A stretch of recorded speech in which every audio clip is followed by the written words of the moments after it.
జై గురుదత్త శ్రీ గురుదత్త.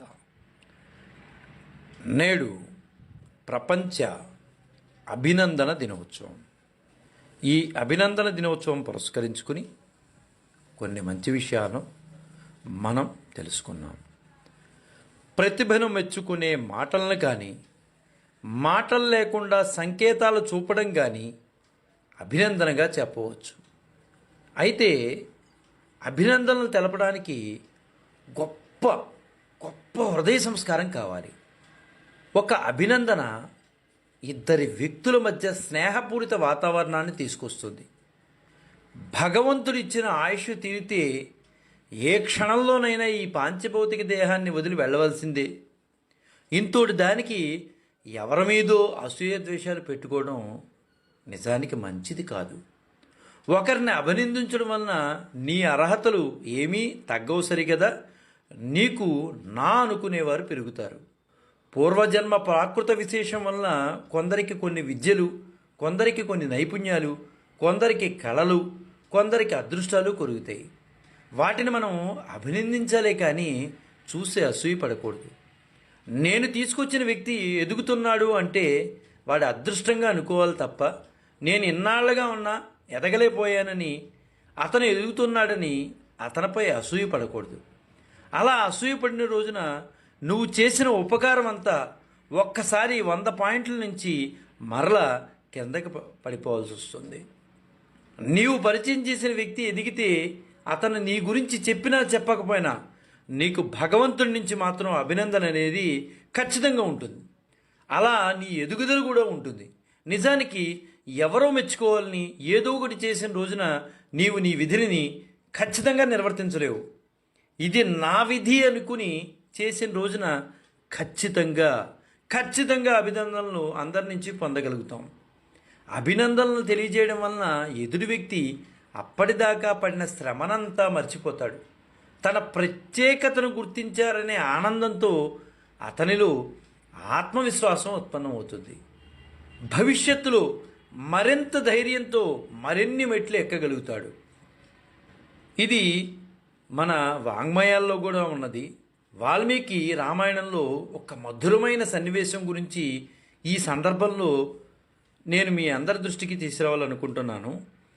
పసివారైన లవకుశులు రామాయణాన్ని శ్రావ్యంగా భక్తి తత్పరతతో తన్మయులై పాడుతుండగా జ్ఞానవృద్ధులు, వయోవృద్ధులు అయిన మహర్షులు శ్రోతలుగా ఉన్నారు. ఆ కవల పిల్లల మధురగానం మహర్షుల్ని మైమరిపింపజేసింది. ఆ మహర్షులు వారికి తెలియదని కాదు, వారు చెప్పినటువంటి ఆ పాటలలో తాదాత్మ్యం పొందారు. ఆనంద బాష్పాలు రాలుస్తూ ముక్తకంఠంతో అక్కడున్న పెద్దలందరూ కూడా ఆ బాలుల్ని అభినందించారు. ఒక మంచి పని చేసిన వ్యక్తిని అభినందించడానికి ఎటువంటి పెట్టుబడి అవసరం లేదండి. కావాల్సిందంతా మంచి హృదయ వికాసం ఉండాలి. వ్యక్తి ఎవరైనా కావచ్చు, వారిని గౌరవించి అభినందించడం వలన మన వ్యక్తిత్వానికి ఎటువంటి లోటు ఏర్పడదు. అభినందన మనిషి మనసులను దగ్గర చేస్తుంది. పేరు ప్రతిష్టలు, వయస్సు, పదవి మొదలైన పరిమితులకు అతీతంగా శుభభావన, శుభ కామనలతో అభినందించడం వలన సనాతన ధర్మంలో చెప్పబడిన ధర్మంగా చెప్పవచ్చు.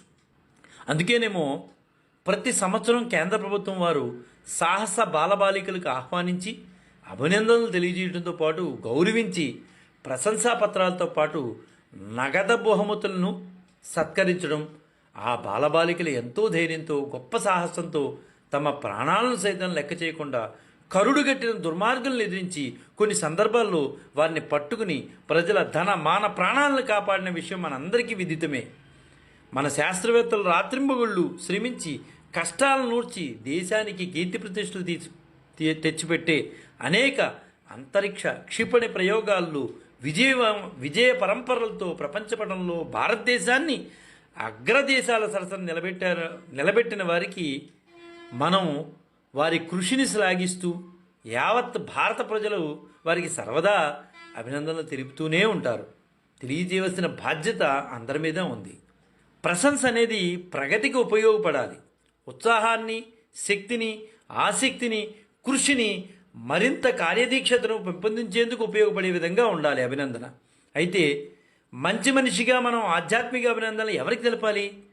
ఆధ్యాత్మికత అంటే అంతరంగంగా మనసుతో అభినందనలు తెలియజేయడమే. ఈ పంచతత్వాలు ప్రకృతిలో నిస్వార్థంతో మన నుండి ఏమీ ఆశించకుండా మానవక్షేమం కోసం తమ సర్వస్వాన్ని నిరంతరం ధారపోస్తూ నిరంతరం సేవలు అందించట్లేదా? కానీ స్వార్థంతో మానవుడు నేను నాది అనే అహంకార ధోరణితో భూమిని గుల్ల చేస్తున్నాడు. వివేకవంతులమై ఈ ప్రకృతికి ఎలాంటి హాని తలపెట్టబోమని ఒక శుభ సంకల్పం చేసి ఆచరించడమే మనం తెలిపే గొప్ప అభినందన. మన సంస్కృతి మంత్రం కూడా మాతృదేవో భవ, పితృదేవో భవ, ఆచార్య దేవో భవ అని ముగ్గురిని అభినందించడంతో పాటు అతిథి దేవో భవ అని కూడా అభినందించారు. అంటే మన ఇంటికి వచ్చిన వారు సూర్యునితో సమానమని అభినందించారు. ఎంత చెడ్డవారైనా వారిలో కనిపించే ప్రతి మంచిని అభినందించండి. వారు క్రమేణా మంచి వ్యక్తులుగా మారతారు. అభినందించడం ద్వారా ఎదుటి వ్యక్తిలో గొప్ప మార్పును తీసుకురావచ్చు. అందువలన అందరూ తప్పనిసరిగా పరస్పరం అభినందించుకుందాం. అలాగే ఇది ఓపికతో విన్న అనుభవజ్ఞులు, విఘ్నులైన అందరికీ నా అభినందన మందారమాల. భోక్తారం యజ్ఞతపసాం సర్వలోకమహేశ్వరం సుహృదం సర్వభూతానాం జ్ఞాత్వా మాం శాంతిముర్చతి. భగవంతుడు యజ్ఞములకును తపస్సులకును భోక్త, సమస్త లోకములకును లోకేశ్వరులకును అధిపతి, సమస్త ప్రాణులకును ఆత్మీయుడు అనగా అవ్యాజ దయాళువు, పరమప్రేమ స్వరూపుడు. ఈ భగవత్తత్వమును ఎరిగిన భక్తునకు పరమశాంతి లభిస్తుంది. జై గురుదత్త, శ్రీ గురుదత్త, శ్రీపాద శ్రీవల్లభ చరణదాసుడు, మానికొండ రాజశేఖర్ శర్మ, రాజమహేంద్రవరం.